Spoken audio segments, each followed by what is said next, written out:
I'm an old man now. Okay. Yeah, we're recording. Here with Paul Austin, Third Wave Synthesis. How are you, my friend? I'm doing really well. I'm a little hot and sweaty. I'm actually moving apartments today. I'm kind of exiting my COVID era apartment and moving into hopefully a brighter and better future. I moved to Miami in March, mid-March, to kind of ride out COVID, and just decided to stick around here for a while. So Wow. And I'm and good. I mean, Warm and sunny. Florida is it's sort of known as a bit of the hot spot of the COVID. Are you being precautious? Are you being careful? Well, it's funny, I saw a tweet from Elon Musk the other day, which said something along the lines of 50% of tests for COVID are false positives. So if you're getting a test for COVID, make sure that you're doing it twice to make sure that it's a real thing. So, my whole hypothesis for the entire COVID time has been viruses don't really survive well in direct sunlight, which has now been validated by the research that they've shown on COVID, and that places with a ton of vitamin D, are much less likely to get sick. So that's part of the reason why I moved to Miami. So I'm going to the gym. When I go into a cafe, I wear a face mask. I don't hang around any sort of older folks, if you will. My parents are up in Michigan, so I haven't really seen them since COVID. All things considered, I take very good care of myself and my immune system. And, I love the philosophy of like the virus is just another update. And we've been commingling with viruses for millions of years by this point. So although this is definitely, it's terrible how many deaths we're seeing as a result of it, I think it's also a little bit, like a lot of people are just sick. And COVID, is just, going after those who are immune compromised or, the elderly even, which is terrible. So I'm trying to live life as normal. I wish things were open more. I have some, obviously, like we're living in a totally different world than just 3 months ago. So I think I'm even still trying to adjust and adapt. Were you like, did the fear get to you? The paranoia? Was there nerve-wracking moments when it really, when shit hit the fan right away? Yeah, like mid-March when when they're like, oh, it's coming. Like I remember this so distinctly. I had a mushroom trip in late February, and I just had an experience in my mushroom trip where I was doing it at my buddy's house, who's also my co-founder for Third Wave, and like, we would work from his house quite a bit. And I, over the past month in February, like from late January to February, every time I would go over, he would give me like an elderberry syrup to drink.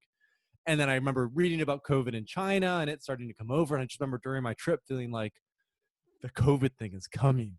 The COVID thing is coming. That's why we're drinking elderberry. That's why we're like kind of paranoid about how we're feeling. And then in mid-March it hit. And I remember I sent my parents an email, which was something like, because, they're in their 60s by now and I want to make sure that they're staying safe. And so I was like, look, this is some serious shit. Like, you got to lock it down, really pay attention to what's going on, wear a face mask, stay indoors, and I ended up traveling mid-March. I went from San Francisco to Miami. I wore a face mask. And for the first month, I remember I was posting like apocalyptic doomsday things on like my Instagram stories. Like, this is going to be terrible. It's getting worse and worse and worse. And then after the first month, some of the alternative stuff started to come out, not necessarily like the conspiracy theory stuff, because I think it's a little too far out there. But I listened in particular to an Elon Musk interview with Joe Rogan. And Elon brought up a lot of good points about how like COVID is being overreported, about how like the deaths around COVID that are happening in hospitals, it's like if it's any symptom that's COVID related, they can mark it as COVID and then they get some sort of government reimbursement because of that, which is huge for the healthcare industry, especially in a private healthcare industry that couldn't take anybody for surgeries because of COVID. So I think especially in the United States, a lot of the numbers were twisted. Even the average person who was dying of COVID was actually older than the average person who was dying generally. So, the fear was a real thing for the first month. And then as I started to, more facts came out and an understanding came out, I think I started to think more about like the economic downturn and, how that's impacting all the stuff. And thankfully, I mean, on a bright note in the psychedelic space, we saw investment dry up for maybe 2-3 months or so from like March to maybe mid-May, but now it's just like back to normal, which I think is phenomenal for the psychedelic space. And that's why, I'm such a big fan of psychedelics, is because I think they're obviously a light to shine in this time of darkness for a lot of people. Yeah, listen, I couldn't agree more with you there. What I wanted to ask you, because you're very experienced using psychedelics, and when you were tripping, so to speak, or doing whatever you're doing, and having your fun, does it heighten, like, would it heighten your awareness? You said it made you think to call your parents, to to that it was coming over here. I mean, is that part of it? It heightens you, gets you in touch with really what's going on, and allows you to think about it a little more clearer.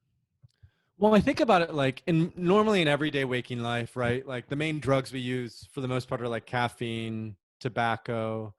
Cannabis is becoming more prevalent now, obviously, but like caffeine in particular, right? Like we're an over caffeinated country and nation and Western civilization. And so a lot of times we're just like, we're on sort of the ground floor. We're at, we're like in the rut, we're in the routine, we're really focused on the day ahead or the week ahead. And we don't often get a chance to sort of zoom out and cultivate a sensitivity about some of the other things that are happening around us. So I think, with that psychedelic experience in particular, I went from being sort of like in the day to day, head down, focused on works things and just general life, to zooming out to like the 50,000 foot view and going and having just the ability to see things from like a bird's eye view. And I think whenever you have that opportunity, there's something that happens with pattern recognition where you start to recognize patterns that are occurring in your life. You can go, oh, like I see how this is relating to this, which is related to this. And one of those big patterns for me in the COVID era not only was, when COVID was initially happening, with the sensitivity around how it would affect my parents and my loved ones and other people around me, but even more importantly to psychedelics, I was thinking more and more like, how does this actually change and affect um, the medicalization of psychedelics or the decriminalization of psychedelics, or like how is this going to affect accessibility to psychedelic substances? And not in that like they'll become less available, but in fact that they'll become more available because especially with what we've seen in the United States now with the whole defund the police movement, with the riots that sort of happened. It was the Black Lives Matter, but I think it really stemmed from the COVID quarantine, and people needed like an outburst of energy. They needed some way to let that out. And obviously what was happening with Black Lives Matter, it's important, it's relevant, it's necessary, and it has a very distinct tie to the drug war. Right. So there's this fantastic book by Michelle Alexandra called The New Jim Crow, which talks about how making in particular cannabis illegal, but also all these other drugs illegal, was just a way to basically throw Black and poor people into prisons. And so I think, and even now you're so familiar with the cannabis space, it's like there's a big push in the cannabis space to de-incarcerate anyone who's ever been arrested for any sort of cannabis use, which is still ongoing. It hasn't totally completed.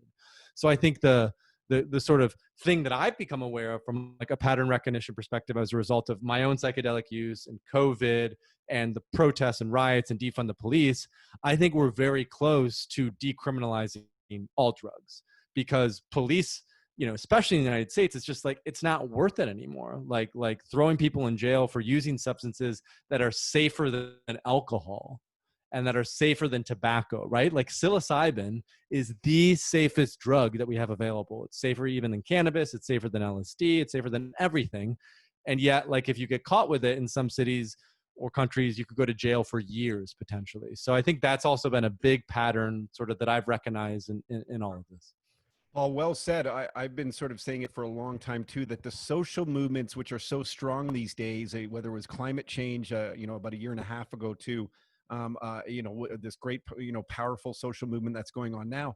I couldn't concur more that people are demanding plant-based and fungi-based medicines or healing or natural substances. And I think you're right. I never thought of it in terms of the defund the police movement, though, that there's less crackdowns. And that's the interesting thing, because microdosing is available anywhere online. You can order it, you get it shipped to your home. It's really easy to do if you want to do it. Technically, it's obviously still illegal, but people are doing it, and I feel like they're not afraid of doing it. And that's an interesting first step, in my opinion. Well, even like in 2017, there was a Good Morning America sequence about microdosing where they interviewed Jim Fadiman, who wrote the Psychedelic Explorer's Guide and sort of kicked off the whole microdosing thing. They interviewed Eilert Waldman, who wrote a book called A Really Good Day, How Microdosing Made a Mega Difference in My Mood, My Marriage, and My Life. And then they interviewed a DEA agent. And not on camera, but off script, the DEA agent essentially said, yeah, we see what's going on with microdosing. We don't care at all. Like, it's at the absolute bottom of our totem pole because, I mean, this is according to the DEA. It's not tied to crime. It's not tied to gang violence. It's not tied to, like, for the most part, the people who are microdosing are people like you and me. We're middle to upper class. We have disposable income, right? Like, the DEA and the general justice system does not want to prosecute anyone who can fight back. And so I think that's the interesting thing about microdosing and general psychedelic use is what happened in the 60s, which made psychedelics illegal in the first place. We just don't live in that time and era anymore. We're 50 years down the path. We have a ton more research. Cannabis is now fully legal in Canada, legal in, I think, 11 or 12 states in the United States, and medical, in many more.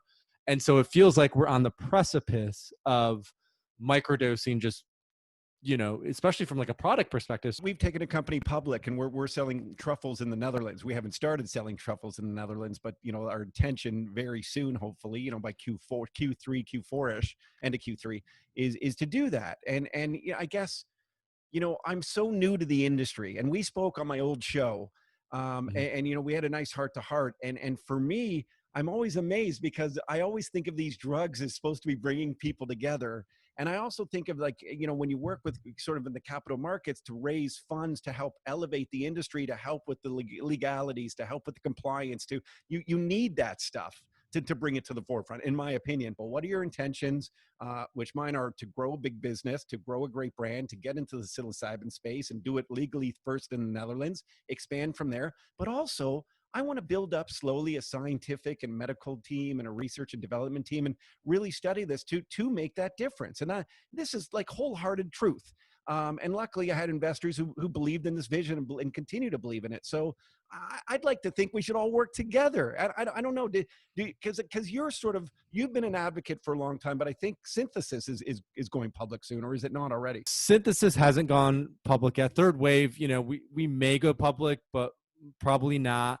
But more specific to your question, I kind of run in all circles. I think there's tension there between them and what they see as these corporate players who are trying to sort of commercialize everything, and it's both and, like, to have a successful movement and to ensure that these substances become accessible to as many people as possible, you definitely need the activism and the people who are willing to push boundaries and the people who are willing to break the law and do that. But you also need, investors, and you need medical science, and you need research, and you need, business people who can create that value to bring it into an above ground market. Because, like, for example, my mom, who's 64 and lives in the Midwest and, like, has never touched psychedelics in her life, the chances of her, buying microdoses from a random guy on the internet who she's never talked to before, it's not so likely. Like, if she's going to go do that, she's going to do it through a medical doctor or a psychiatrist or whoever else. So we need both of those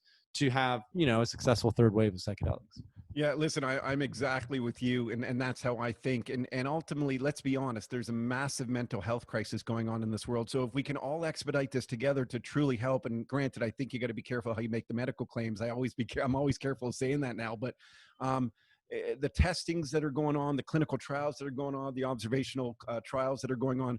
I mean, there are so many efforts going into this. This should be celebrated because it will, in my opinion, I believe it'll be expedited. Like you were saying earlier, like, this is going to be a massive industry, in my opinion. It is not going away, both recreationally and medically, much like we see in cannabis in Canada. And I think in the States, you'll start to see that more in cannabis as well. So tell me what's Third Wave up to, and how many advancements have you seen sort of over the last few years, as opposed to maybe a few years before that? Yeah, I mean, I started Third Wave in September 2015. So basically 5 years ago now, just under 5 years ago.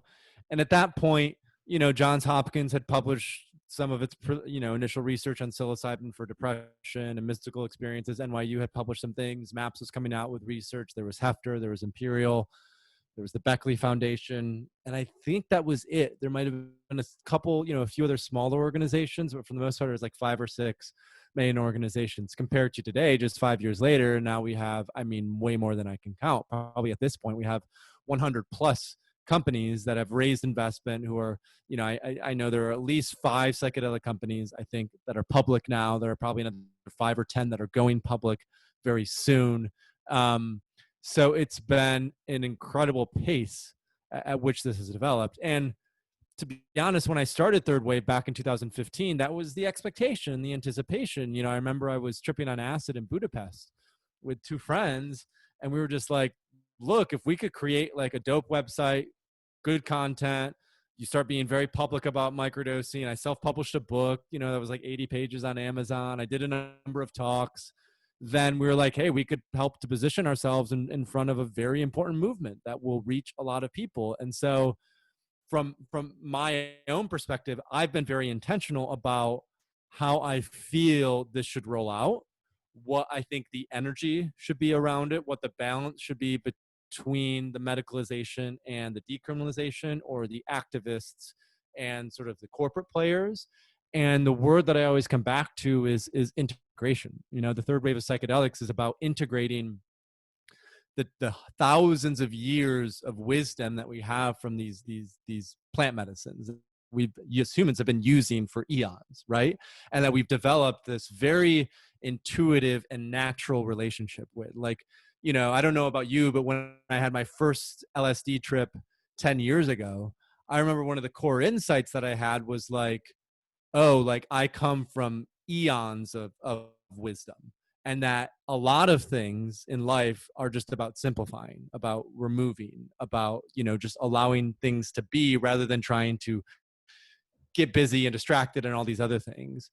And of course, like we can't just talk from the subjective experience. There's also has to be objectivity to convince specifically institutions. And that's where sort of the second wave has been so crucial, where we had all, 1,000 clinical papers that were published in the 50s and 60s, and that helped to lead the way for all the research nowadays. So I really see it as like, how do we integrate the indigenous wisdom with cutting edge research?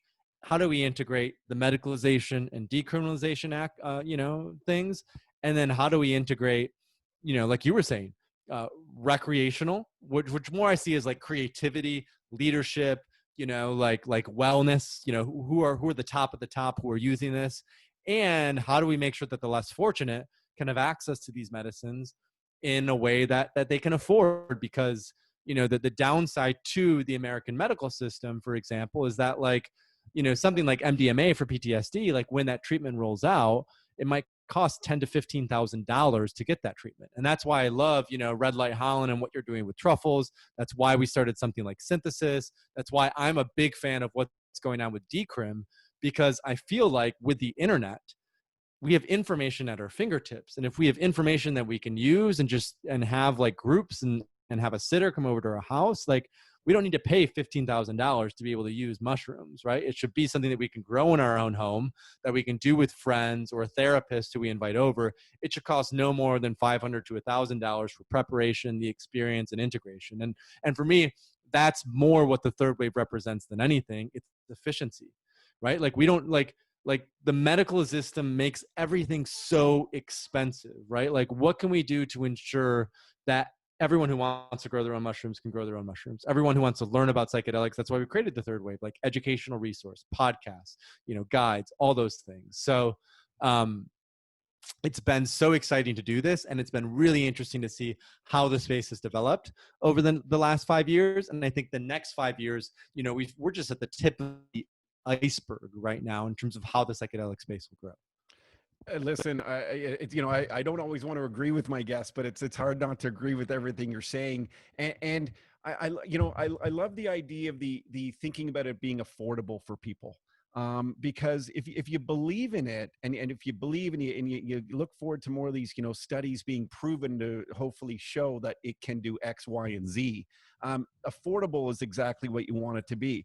And where do you see then, Paul, this sort of coming to play on a recreational side? We'll start with the recreational side. Just think, globally. When I say globally, 5, 6, 7 countries. Like, are we years away, decades away? Do you think it can be expedited? I mean, the Netherlands, it's already there, and what we've seen even in the Netherlands is people don't use the truffles that often. In fact, they're mostly used by tourists. Yes. Now that's partly that's I think in large part due to a lack of education in the Dutch sort of nationality. A lot of people think of them as drugs, so they think of them as bad. It's still the very much Protestant sort of lineage that comes from the Netherlands.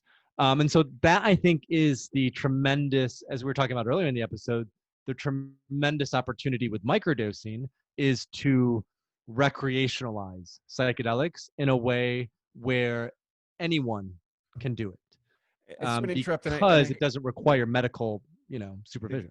and I hate to make this self-serving. Ultimately, it ends up maybe sounding that way, but that's our full intention, is make a microdose through the truffles. That's exactly what our concept is. That's exactly what we're working on right now. We already have a bit of a collaboration agreement too. So, I mean, that because I mean, listen, for business, it's repeat use. So, you got to think of it that way too, but it normalizes it. And you want to put it in education, information, responsible use. I think this is one of the most important things, whether it's truffles or mushrooms, really to a bigger extent. People just think about it as doing a shit ton and having this like eye-opening moment of your life, and then I come down, and then that nice little glow period after, and you're good. It's a nice reset for you.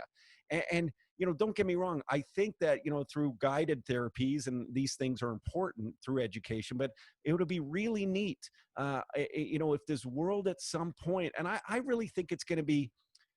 I just can't see it being more than 5 years in other countries because of the accessibility that people are doing it, b the anecdotal, repeated anecdotal experiences, and people pontificating about how successful it actually has been for them, for whether it's self-medicating or just kind of coping by in this world, and helping them with creativity, as you mentioned, or productivity, or focus, or letting go of their ego. And to me, it's like we hear this over and over. And listen, I know some guys that I would never expect to kind of let their guard down, be softer, just really be cool to be around with, instead of being this kind of tense, put up a big front. And a lot of it was, I found out they were microdosing. All these little interesting tidbits about, you get to see people in that light too, that maybe they haven't even said it. You find out after, and you go, oh, that makes sense. You weren't a fucking asshole. and let's be honest, I think the world could use less fucking assholes right now. Way fewer fucking assholes. And I think that's the beautiful part about both LSD microdosing and microdosing with psilocybin truffles. It's exactly what you said. It's a softening that happens. There's more of an opening. The heart opens up. There's more compassion. There's more understanding. Um, and I think it is the best way to normalize psychedelic use globally, because essentially what it does is it gives people the entry point to begin developing a relationship with these substances. Because especially for any new timers to psychedelics, what we always say with the third wave, it's like start low and go slow. Yes. Right? So start at maybe 100 milligrams of psilocybin mushrooms, go to 200, go to 500.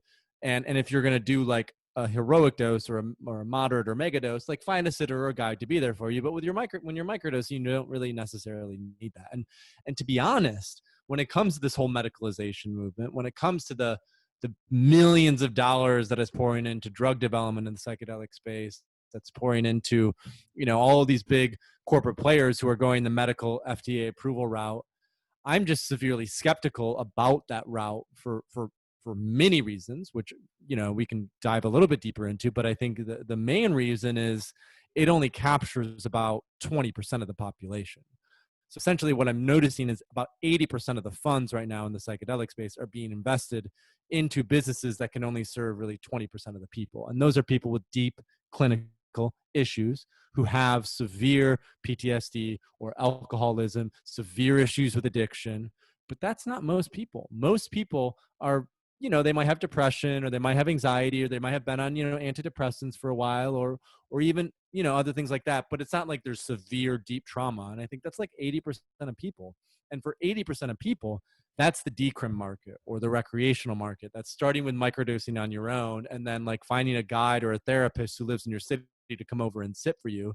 And that's not something that can be corporatized necessarily. That's really about the community and cultivating community and social cohesion, which I think at the core of this sort of existential crisis that we're going through, it's really about disconnection. People just feel disconnected because of tech, because of phones, because of alcohol, because of social media, because of, you name it. We just feel disconnected. And I think what these substances do is they help us to feel connected to ourselves, to the environment, to our community, to our loved ones, to sometimes God or source or spirit, whatever you want to call it, And I think that's where the healing is feeling like we don't live in this isolated, egotistical bubble as we've been taught for most of our life. Paul, how do you explain let's use microdosing psilocybin, because that's my experience. I've actually never microdosed LSD. I've never tried LSD in my life. I'm a little bit of a Oh, wimp that way. So it's good. it's okay. I have it tattooed on me. It's Okay. that it's that good. I honestly, I've never done it, and it's not to say I would ever rule it out. But I did shrooms, as everyone did. I think in college a few times. You had your annuals with your buddies, and Yeah. and I've always loved it. And then you sort of explored it more recently and more frequently, and it's everything you're saying. But I sometimes have trouble explaining it to people who ask me. I don't want to feel like I'm pushing on them to buy a product one day that they can buy for me, but because they're like, well, is it like alcohol? Is it like cannabis? Someone even asked if like who do cocaine, is it like cocaine? And my only response is, and then I'll get yours, is it sort of just makes you feel like a kid again, where you're just like innocent and happy. I don't know. Like that was the only way I can explain it. I don't know what your thoughts are. Yeah, it's like all the armor that we've built up over our lifetimes, right? Like what I'd call our personality. Like we've built up this armor of personality thinking we're this person or that person. Have to go to a job, or we have to be a spouse, or we have to be this or that. And when we take psychedelics, it's like that armor just melts totally off of us, just totally off of us. And it's sort of like we can be this pure being again that like we were when we were a child. And it's like there's a certain sense of like naivete to it and purity to it, where it's just like you want to love, you want to be open, you want to be understanding and empathic. You haven't been sort of beaten down by the many sufferings of life that have come at us. And so it's like we just get to decalcify everything. It gets to come off. And then when we have that space to just be, we don't feel encumbered by expectations. I think a lot of life is being encumbered by expectations. Then there's a beautiful sort of like presence and aura and energy that comes from that, where we stop trying hard, we stop feeling like we have to be someone, we stop trying to I don't know, just do all these external things to feel validated and loved and secure. We realize that just a lot of it is going inwards. A lot of it is finding stillness and quietude and peace, right? Like I think that the thing that always comes up to me in is especially good psychedelic experiences, not necessarily difficult psychedelic experiences, but very good psychedelic experience, is a sense of everlasting peace. Like I feel safe, I feel secure, I feel taken care of, I feel loved. And it's coming from within, but it's also coming from something that is much greater than I could ever recognize and that I could ever understand and that I could ever know. It's this sort of mysterious energetic force that like trusting the universe, so to say. I think that's a little too woo-woo, but there is a sense of like, oh, I'm okay. Like things are going to be all right. And that's for the good psychedelic trips and Yes, experiences. fair Of enough. course, Uh, we've had our difficult ones, but that's a different matter. I mean, then again, you're going in real deep in those situations. I think more for the microdose, and at least again, anecdotally, it's exactly all that. It's sort of living in the moment, and really, and I feel, I just find that I feel more grateful for things, grateful for my family, grateful for health, grateful for just experience I've had, and my friends are doing well in life, like these things that I think about, that in the daily grind, and I'm a stressed guy. Listen, I get pretty stressed. You forget about all of that stuff. Like you live in this little moment of you think you're clear, but I don't think you're clear, and it's just about kind of working and moving, and you got to take a step back. And to me, I hope there's an opportunity for this world to take a step back, because there's like Twitter, the cesspool of Twitter, where everyone's just trying to hammer everyone and bring everyone down every 2 seconds. It's like, when you want to take a step back from even that, like, well, what's that getting people? And that's why I'm just such a big believer in it. And again, only 2 years in, really 2 years of learning and getting to know that. Do you think that's a fault, that people can be new to it and then try to go and make a difference with it? Or do you think they need to be doing it for 2 decades? I there, well, you've been doing it for a while, so you've been doing it since your your Sure. teens, Yeah, right? fair enough. I've had teens call. Yes, I definitely had annual experiences for probably easily 6 to 8 years in the day. But it wasn't like a consistent, it wasn't studying about it necessarily. It was like literally we went up north, we had the best night of our life, except for one time when my buddy went in a canoe and we couldn't find him for 4 hours. That was a really tough one. Oh my God. Yeah, he just wanted to see the stars. Okay, well, that was a bad All time right. for us. Let um, us know next time. Well, I think, it's this in many ways, the psychedelic space, if you will, is very new and nascent. So everyone is new besides like Rick Doblin and Stanislav Grof and Roland Griffiths and, some of the old time gangsters who have been around for many, many years. But those people are now few and far between. The vast majority of people who are in the psychedelic space this is a brand new sort of initiative or business for them. And many of them I've talked to, they didn't even have any prior experience before they started business, or they maybe had an experience a year or two ago. And then after they had their experience, they recognized that psychedelics were following a similar path as cannabis.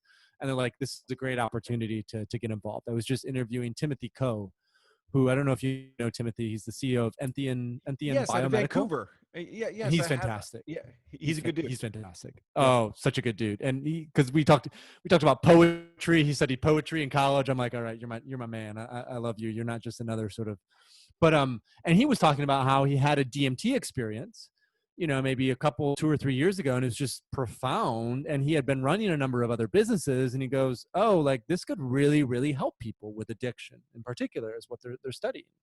And it could be done in a way that's very calculated, that's very precise, that's very effective. So he started Enthean Biomedical and has raised funding and put together a fantastic team. So to me, I don't think you don't need to be an elder in the psychedelic space to start a business. But what I think you do need to be aware of, and this is something that I think is worth emphasizing again and again and again, is you do need to have an awareness of your shadow, or an awareness of your darkness, or an awareness of the suffering that a lot of people are going through. And I find that like a lot of people who are coming into the psychedelic space are much more focused. There's this term spiritual bypassing, where it's like it's about MDMA and it's about LSD and it's about ketamine, and like we get high, and we have these transcendent experiences. But we don't really, many people aren't using psychedelics to explore like the deepest, darkest crevices of themselves. And that's where I go, like, before you start a psychedelic company, before you start becoming, again, this is just generally speaking, before like, if, you start to evangelize about psychedelics, like have a bad trip or three, and like go through that part, because then you'll have the respect and reverence for it. It's a lot of the times for people, it's candies and butterflies, and it can be a beautiful, profound experience, but you won't really get the full sort of coherence and integrity of a psychedelic experience until you totally fucking lose your nuts, and you're like wondering what is going on and why you're so miserable and where is all this suffering coming from, and you cry and cry, and like those are the most, I think, valuable experiences. I was interviewing someone for the podcast, Francoise Borzat, who is a therapist. She's lived in the Mazatec for 20 years on and off, and also has a practice in San Francisco. And this is what she talked about in specific to mushrooms. It's like the advantage to mushrooms, which is a plant that comes from the earth, it's something natural, is the earth is the yin and the yang. It's the light and the dark. And for anyone who goes into the psychedelic space, I think, there needs to be a deep familiarity with the dark parts of who we are. Because if we aren't familiar with those parts of ourselves, then those are the ones that can creep up. And that's where then we can get greedy, or we can become selfish, or we become angry. And what we really are trying to do, I think, at least I'll speak for myself, what I'm trying to do with Third Wave and Synthesis, and the other companies that I'm either helping or advising or will start in the future for the psychedelic space, is like, we want to set a new definition of business, where it's not about competition, it's not about greed, it's not about who can make the most money. It's about creating something of value, collaborating with other players in the field, and recognizing that we live in a period of abundance, And it's really just a mindset shift of recognizing that. And it gets back to your point about microdosing, about how it helps us to feel gratitude. At the core of that is just feeling gratitude and practicing gratitude and recognizing that, especially for men like us who have been successful in the past, who are running businesses, who are healthy, all things considered, who come from pretty good families, you know, all that. Like, we've hit the fucking jackpot. So I think a lot of it is just be grateful for what you have. And full disclosure, I've never had that negative trip. Definitely had buddies who had the negative trip. There was that one time with when my buddies on the canoe, we were freaking out. But I've managed to. Maybe I didn't do enough, but I really respect you saying that. That really resonates, because you need to understand the full power of these types of drugs. You know, if getting in the industry, part of me is like, you know, I got a 4-year-old and a 9-month-old, so I'm kind of a little bit fearful of going in deep again, really deep, because I just want to make sure I'm okay the next day or 2 days later. But it's something I think maybe through guided therapy that I need to explore for myself, for that very same that reason you bring up, and one I'd never thought of. And I really appreciate you saying that. It makes a lot of sense to me. Makes a And lot that's, of I sense. mean, for a lot of people, like, that's sort of the ayahuasca experience. Is Yes. when they go do ayahuasca, they'll have, you know, they'll be in touch with the mystery and the feminine and kind of the darkness. Mushrooms, what's great about mushrooms is I really think with mushrooms, they're much more malleable, meaning if you set the intention of having a beautiful experience and, you know, you're outside and it's light and love and all that, you're going to have a great experience. But like, I've also had my fair share of dark mushroom experiences. So it's an experience to be had. Like you said, like, it does require integration. It will require integration. There will be things that you probably become aware of through that process that you weren't before. So definitely set aside the proper time. And there's no rush, you know, like you're going to be in this space probably for a long time to come, and sooner rather than later is always better. But also, like, you got a lot going on, so like honor what you can, and when the right thing pops up, the right thing will pop up, and you'll know when to take it. Yeah. Well, I do plan on going back to the Netherlands pretty soon. It's got to be very soon to get things going. I got a team over there, but you know, now that we just learned about where I'm allowed to fly there from Canada. I don't know if you're allowed to fly Oh, there you from America. are. We're allowed to Yeah. go to the EU. Yes. America is not. We are indefinitely banned from the Yeah. EU and probably every other country, rightfully so. Hopefully it all opens up soon. Hopefully. And I like the idea about everyone working together, and really it sounds silly in business, but I'm going to put it out there, and about how let's try to find a way to not compete and elevate each other. I call it the Joe Rogan effect. And here I am name dropping. I've had the pleasure of meeting Joe a couple times in the past, and once actually through my brother's restaurant in Toronto, rather than my media background, ironically. But Nice. I had a great chat with him, and I said, listen, you know, I used to be from the radio world where you worked for one big conglomerate, which was a media company, and you never really highlighted the other radio people in the day who worked for other, radio conglomerates. Like in your case, I guess it's, you know, the CBSs and ABCs. In Canada, it's like the Bell, the Rogers, the Chorus. You never really crossed paths with any of those other competing businesses. And then here Joe starts this podcast. He makes it, obviously, you know, the number one podcast in the world. What did he do, though? He wasn't threatened by any of his other comedian friends who had their own podcasts. He had them on, and he told them to go listen to their podcast too. And you know, what a neat way to there was a joke at the Comedy Store when it was going, I guess, before COVID, which is, you know, 5-7 years ago, there was always like, you know, the worst cars in the world, like, you know, oil coming out of the smoke coming out of the back, and the Joe Rogan effect. They said, you know, all of a sudden everyone was driving nice cars because he encouraged people to go listen to their podcast. They made sponsorship monies, and these comedians had a really a nice new alternative revenue stream. And Joe made that happen for people without being threatened. And I'd like to think that, you know, within this industry, the whole point of it, and I say this repeatedly, probably almost on every episode I've done so far for this High Time Psychedelic podcast, but it's like, well, if we can all elevate the sector, if you're running your business right, and you should all be able to do well. Let's be honest, because there's a lot of people in this world, and a lot of people are going to want access. Yeah, I mean, and this is potentially much bigger even than the cannabis space, because I it think will it's way it bigger could than the cannabis space, personally. Sorry to interrupt. I think it's way better, way bigger potential. And why is that? Like, what You in know, particular do you see? I'll tell you why. I've had way more people who have used cannabis tell me that it it it it it like, there's paranoia, there's like, just on the regular daily, when you're not going deep, as opposed to the microdose. I've never heard one person, and listen, anecdotally, I've spoken to hundreds now of people. I think hundreds. I'm thinking, yeah, it's got to be 100. Love it. The best moment of their lives. Exactly what they needed. Felt better around their children and their family. And I hear that. And whereas there's a lot of people say, no, cannabis isn't for me.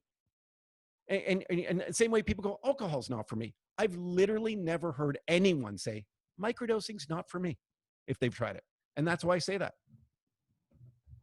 And that makes total sense, because it's different. It does something different to the brain. It works on something different. It's sort of sub-perceptible depending on how you do it. I think technically microdosing is supposed to be sub-perceptible, but you know, in my own practice, sometimes I'll go a little bit above. And you know, for some people, you know, because I think we've now had over 3,000 people in our microdosing course, and we just enrolled a cohort of 50 people. We were rolling out a 6-week group coaching program that we started last week. We're guiding people through 2 weeks of prep, a breathwork ceremony, 4 weeks of integration with microdosing. I think when people don't have such great experiences with microdosing, it's usually because they didn't have the right education. They either weren't taking the correct amount, they weren't taking the right substance, they didn't have the right substance to begin with, or in some cases they had deep unprocessed trauma that came up while they were microdosing that made them uncomfortable, that made them more anxious than before, for example. And that's just a matter of, well, then you need to make sure that you're doing it with a therapist or a coach or a guide. So I think almost all of the quote unquote 95% of what we hear is positive with microdosing. The 5% that's not, almost all of it could be mitigated through support, guidance, and kind of a community network. So I'm right on with you. It's the way that I compare, it's like a fish oil supplement or any other supplement. It's something that you can take consistently. It's 2 or 3 times a week. It significantly helps with neuroplasticity, with inflammation. And it's one of those things where, and I get a lot of flack for saying this, but I think almost everybody could benefit from microdosing. I feel the same way. Oh, you might hear my little dog barking in the background. Is there ever an opportunity for and psilocybin specifically to be looked at more as a health and wellness product than an actual drug? I think that's what Paul Stamets has worked really hard to do. You know, when he's been on the Joe Rogan podcast a couple of times, he's talked much less about it being sort of a drug, if you will, and more just like a supplement that you take that helps with neuroplasticity. And I think, you know, the word drug is so loaded. And when I was first studying it, when I started the third wave, I was like, well, why is it that we call psychedelics drugs and heroin and cocaine, and like they have such different impacts and effects? And we also have pharmaceutical drugs. So I feel like, you know, I mean, what I'd be curious to turn that question back around to you in the cannabis space in particular, because you've been so involved. Like, how is cannabis perceived now? Is it still perceived as a drug, so to say? Is it Great perceived question, as a and I would say medicine, no. or? I would say, you know, the second, my mom's talking about it, and you know, which was already a few years ago, and yeah, and the experience. I think when people get to learn about it, and again, everything is really education and learning about it, and what's neat, you know, for me, even learning about cannabis is, you know, think of it like wines, like regions, and you know, grapes are grown differently and have different effects and that kind of thing. That it's agriculture. I mean, it's a plant, and people have experience now with baking it and you know, consuming it in different ways. And so yes, I think it's much less viewed as a drug than ever. And I maybe didn't even ever think about that until today. Yeah, it's probably no one. I don't think anyone thinks of it as a drug at all. And it would be interesting to see if psilocybin can get there. Well, I think even non-psychoactive mushrooms like lion's mane and chaga and reishi and, you know, these other ones, you know, mushrooms had a really bad rap even 10 years ago. And then you had Four Sigmatic, and you've had Paul Stamets, and you've had a few other mushrooms brand where now mushrooms, just medicinal mushrooms, are very in vogue. You know, they are a health and wellness product. And I feel like because of that, like I even know Taro, who's the CEO and founder of Four Sigmatic. He's an investor in Synthesis and is like planning to get into the psychedelic space next. So I think it's only a matter of time before a lot of the people who have started to do, mushrooms in the health and wellness space start to get into psilocybin because it's a lot of the same audience. There's a lot of the same interests. And again, this speaks to the power of microdosing. It's, like microdosing, I think more than anything, I mean, yes, it can be great for clinical issues like ADHD and depression and addiction and all of those things. And like, I don't have any of that stuff. And I love to microdose for creativity, for energy, for mood, for flow, to deepen my meditations, to help with public speaking. There's so many sort of utilities for it that it's like the ultimate vitamin, so to say. When I've done it, the sleep has always been improved too. And sleeping is one of my most difficult things I've done. I can't do with age. It just there's none of that consistent sleep. And the worst one, by the way, is when you do drink, a bottle and a half of wine and you're passed out for 4 hours, but then you feel like shit for the next 4. Maybe you get 4 hours of a crazy deep sleep, not a healthy sleep. Everything about it, anecdotally, I always say, it's just so natural and nice, and I can't wait for people to learn more. Paul, you've done this really well, educating people, and I don't want to take up too much of your day. You don't even have a shirt on, but how can you continue to? Where can people find you to be educated, and tell us a little bit really about Third Wave and sort of where you're going and progressing with it, because it's a fascinating organization. I would love to do that. So with Third Wave, we really see there being a need for a container of trust, like a platform that regardless of where people are coming from, whether it's clinical issues or for wellness or for leadership, it's a platform and a resource that they can trust. So, right now on Third Wave, you'll be able to find guides about every major psychedelic and microdosing guides around LSD and mushrooms. We have a microdosing course with a private forum. We've done, I think at this point, about 85 podcasts, and we're starting to publish weekly podcasts with medical doctors, psychotherapists, entrepreneurs, New York Times bestsellers, you name it. We've had a lot of interesting people on there. So right now it's a great hub for education. And pretty soon, in the next month or two, we're rolling out an entire database of retreat centers, clinics, therapists, and coaches who then, like, once you start to learn about psychedelics, obviously the next step that you want to take in that process is, okay, like, how can I go do this in a safe and responsible way? And so we really want to make sure that for the millions of people who are going to start to be exposed to the power of psychedelics in the next few years, we want to make sure there's a platform that they can have full trust in, that they know, okay, if I go to this platform, it has information I can trust, I can learn about these substances, I can learn where I can best do them, and then I can figure out how do I integrate these substances ongoing. And the idea is to build a story, a movement, a narrative around that, again, about integration, right? Like, this isn't about getting high. This is about having that peak experience if it's a high dose, or integrating microdose on a consistent basis so we can show up more for our communities, for our friends, for our loved ones, right? We're like facing a major crisis right now where all the systems that we previously relied on, especially in a post-COVID era, just aren't going to cut it anymore. And we need an energy. We need to be charged up, so to say, to fully give back and create the new world we're going to live in. And I think that's really the focus of Third Wave more than anything. It's like, yeah, the trip is great. Yeah, the peak experience is great. Yeah, microdosing, when you do it, you feel great.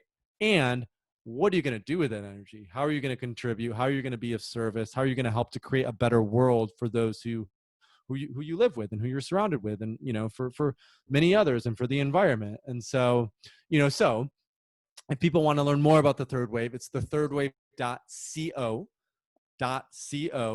We have guides, podcasts, we have a newsletter you can sign up for. I also started a retreat center, Synthesis. That's at synthesisretreat.com.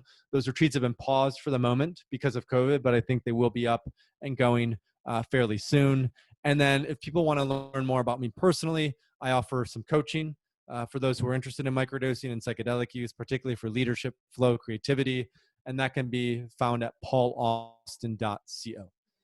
Is my personal website. I love everything you're doing. Are there legal and compliance complexities for you? How are you dealing with that end of things? At this point in time, we've tried to minimize our involvement with any sort of major legal complexities. We've gone through the basics to be able to raise investment, but we're Good. still a private company. Yes. And so for the most part, we focus more on building and the team and, like all that sort of stuff. Pretty soon we'll have to get deeper into some of the legal complexities. Like we've had a lawyer look over all of our stuff and, that sort of thing, but we haven't faced any zero issues, Good. zero It, issues so far and by with the like way, the that's government or whatever. that's the shitty stuff when you have to now worry about that kind of end of it. Yeah. It's really a shame.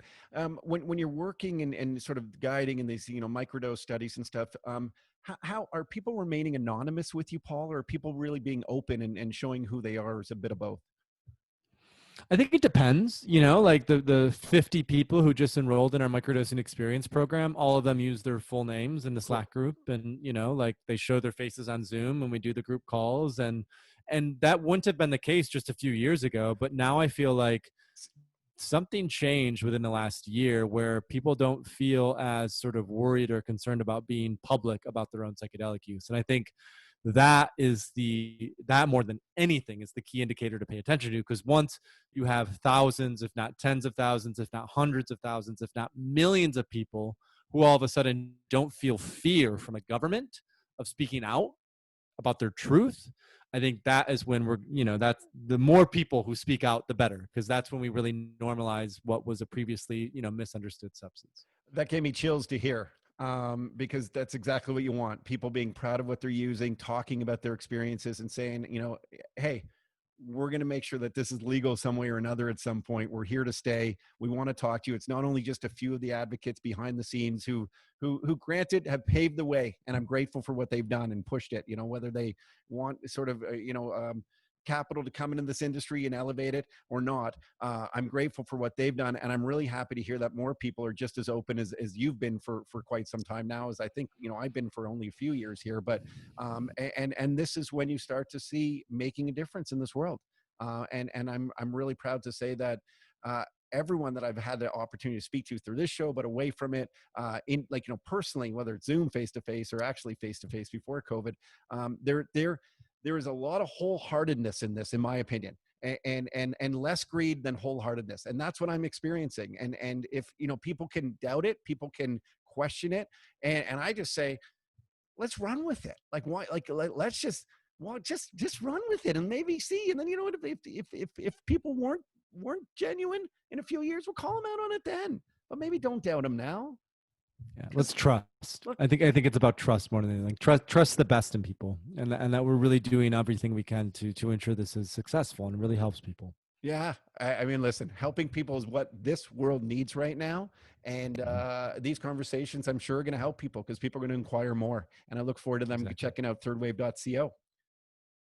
Thank you, Todd. Thanks, man. Well, listen, we got to stay in touch, and we've always had amazing chats. You're such a good dude. Enjoy. Be safe in Miami. Thank you. And when the border opens back up, I'm overdue for a visit to Toronto and Vancouver. So Canada will be one of the first places, because we have some investors in Toronto, and then I just always love to get up there. So I'm down in Miami for the foreseeable future. If you find yourself down here, holler, let me know. Let's hang. I'll do the same if I'm up there. And then, let's pop on a call, maybe you, me, and Bruce, or we can get Lowell in as well. I connected with Lowell a couple of weeks ago, which is great. Yeah, And I'd love to just continue this dialogue. I like Lowell. He's okay. He's a good dude. No, as well. Yeah, listen, Paul, this is awesome, man. You're a real good dude. And this, the way you speak is something I wish I had. You speak very well, and normally I speak very well, so I'm in awe of it. And I don't normally say that. I don't say that lightly, is what I'm saying. I appreciate that, Todd. Thanks for all the information I've received today as well. Absolutely. Okay, cheers. We'll talk soon. Be well. Later, dude. Thanks, Paul. You too.